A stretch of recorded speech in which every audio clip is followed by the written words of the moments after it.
2 weeks ago, MTN launched the 5G network in Lagos. The beauty of it is that the backbone of the 5G network is riding on a unified duct infrastructure.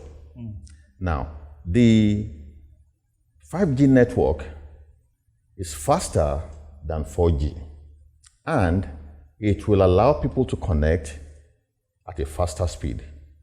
Now, the most important part of this is the cost, because we're driving the cost of internet access to come down.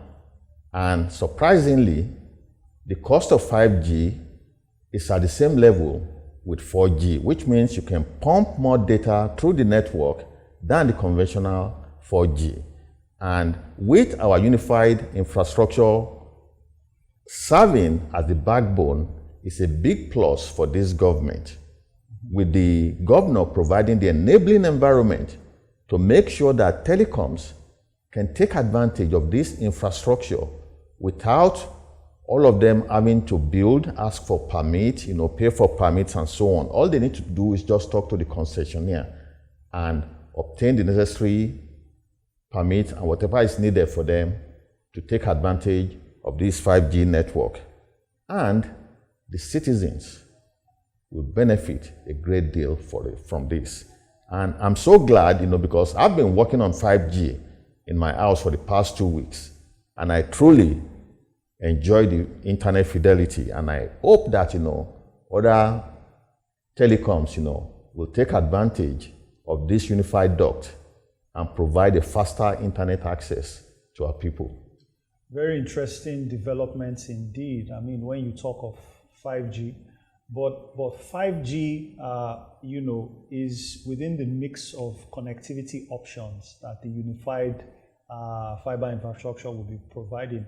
When you look at the duct infrastructure going to areas such as Ikorodu and Limosho, probably areas that telcos will not first think about when it comes to their dollars and cents and their return on investment, just because of the income profile.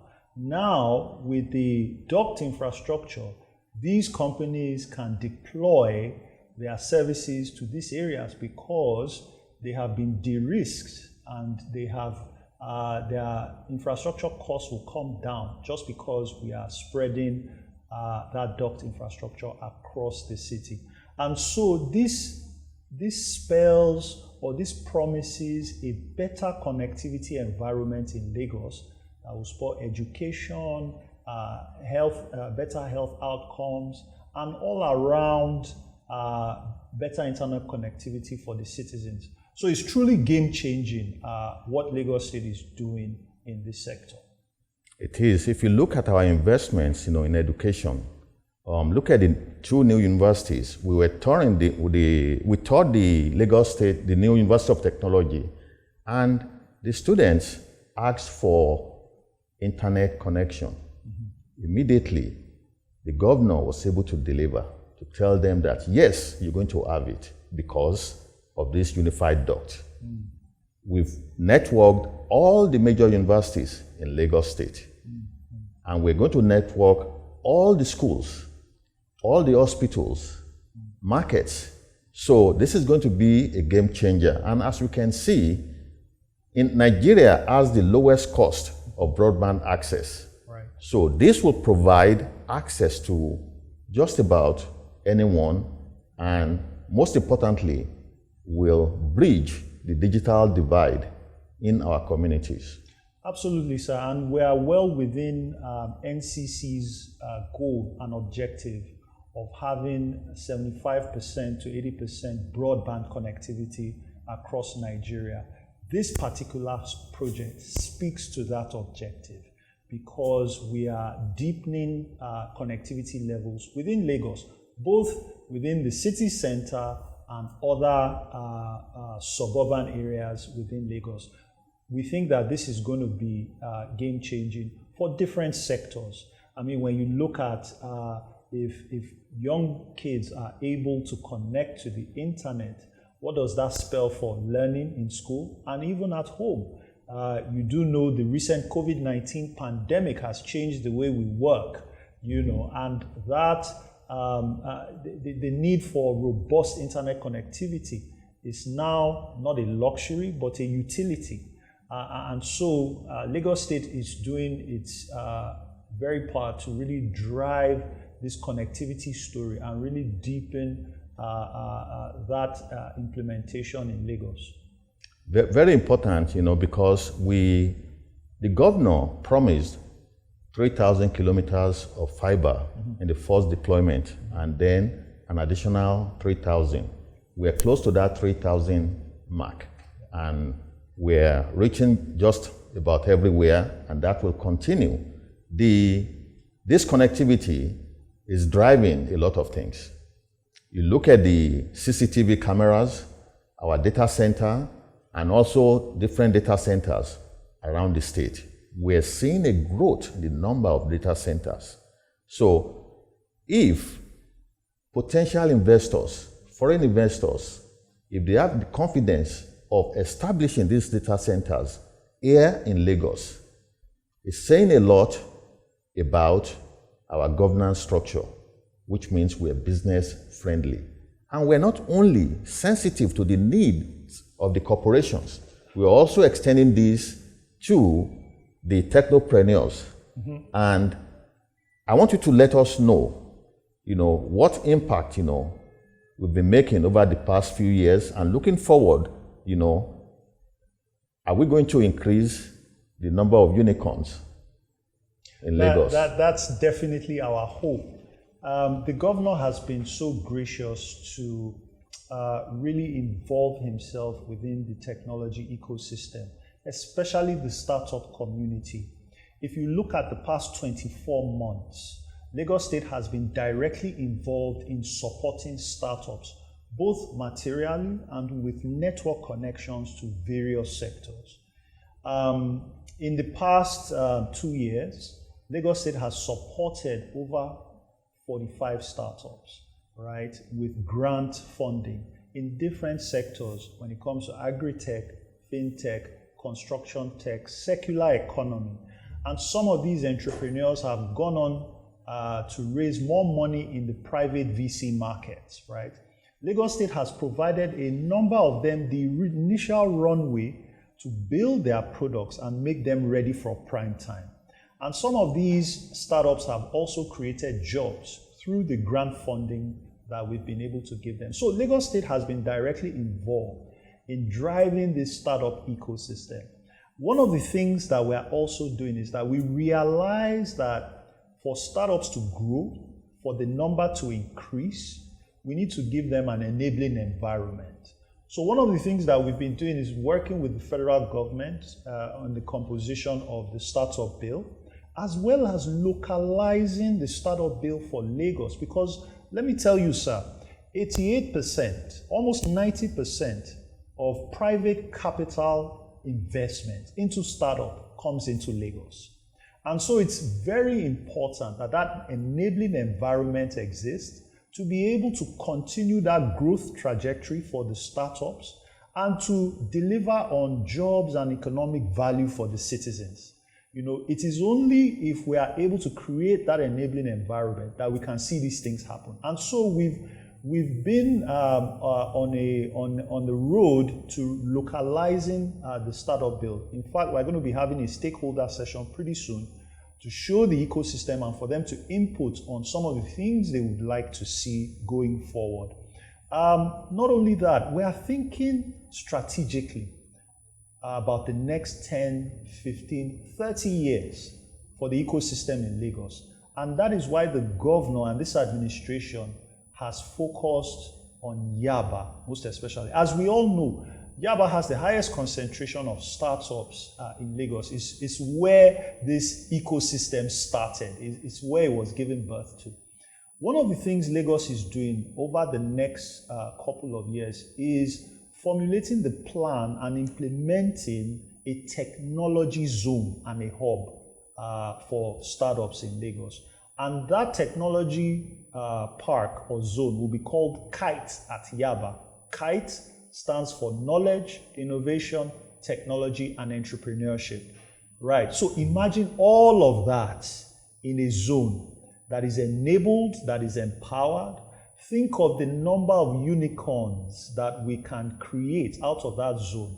Because with the right infrastructure, with the enabling laws, with the supporting infrastructure that government will put in that area, we expect that the number of startups there to geometrically increase. And we are hoping that unicorns come out of that area because all of the things they would need will be provided in that area. We're also looking at a special economic zone designation so that foreign capital can come in without any encumbrances, right? Because in finance, what you need is trust. And if investors can trust that their money will be safe and it will be funneled into productive mechanisms, they will bring their money in. So we want to create the environment of trust in Yaba that foreign investors can come and invest in our startups. This is our dream and this is our objective for Yaba. And we've already started. We've already purchased and taken possession of the land that is going to happen. We are in the master plan stage. And we hope for many positive collaborations. In fact, we have a number of world-class collaborators already. We hope to attract more. And we think we are going to see a geometric increase of economic value in Yaba in the years to come. Mm-hmm. We're preparing to go to GITEX in Dubai. And a good news came early this morning that one of the people we're taking with us, one of the startups, has made the semi-final list. Right. So this is very huge for the state because, you know, the governor believed in empowering people, in empowering businesses, and we've started seeing the result. Dubai GITEX invited us, and at the same time, they're also interested in working with us, in partnering with us, in technology and other related industries. For example, our annual AOT event, GITEX is going to partner with us.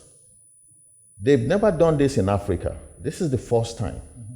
And we're really looking forward to this event. And we're expecting all people looking at this Fireside chat to join us at the event, which will happen during the second week in December. So this is a great event that will showcase technology in Lagos State. And we're going to have quite a number of experts that will be there. So I know you'd like to add more to this. Absolutely. Thank you very much for bringing that up. You know, one of the things, or one of the very interesting initiatives for us is to showcase our startups in Lagos and to showcase the people that are creating value. And that is the rationale behind our trip to Dubai in the GITEX Technology Forum. Really, GITEX is now one of the largest technology showcases in the world. And it was important for us to also showcase what is coming out of Lagos to pique the interest of investors and collaborators alike. This year, we are taking about 15 startups to GITEX to put them in front of investors and to solicit for investment for these startups. One of the things that puts investors' minds at ease is when a company has regulatory support, it has statutory support, and it has the state backing it. It really gives investors confidence that, you know, this company is a bona fide company creating value. And so with that support that we can give these startups, it only increases their chances of being able to attract the right kinds of funding if they see that government is supporting them.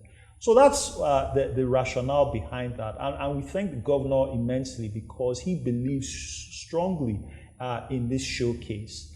Of course, you mentioned the partnership with GITEX and with the Dubai World Trade Center. One of the things that we are partnering on, of course, as you mentioned, is our Art of Technology event, also in December. We expect that we will get some speakers from the Dubai World Trade Center and other collaborators within the Middle East region.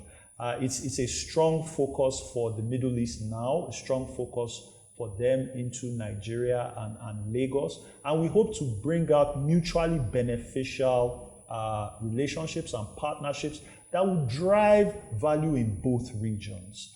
I think our AOT event in December will showcase a lot what is happening in Lagos, and it would also bring about or nestle partnerships that can happen, because one of the things that, one of the key objectives of AOT is to drive partnerships, both within the private sector, within the public sector, and both together. So we hope for a lot of value to come out of that event, and we hope that people join us December 8th tonight at the Landmark Event Center 2022. No, thank you very much. And one last thing is to let people know that we're not only doing this outside of Alausa campus, we're doing a great deal within Alausa campus.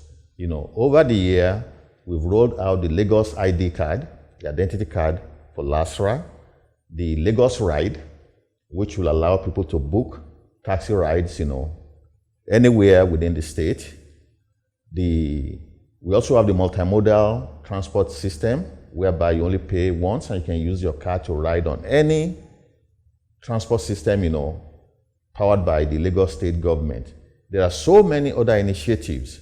So it shows the commitment of the state to leverage the power of technology, because we truly understand that to be a smart city, we have to use technology to power most of our initiatives. And the one that we're also working on is to achieve a paperless society, whereby we continue to get rid of these file systems and take advantage of technology to do our workflows and business processes. And, you know, I know the governor is committed to do this, and the citizens and the civil servants are also ready to take the initiatives so that, you know, Lagos can truly become a smart city. Thank you very much, sir. Great time, guys. Thank you.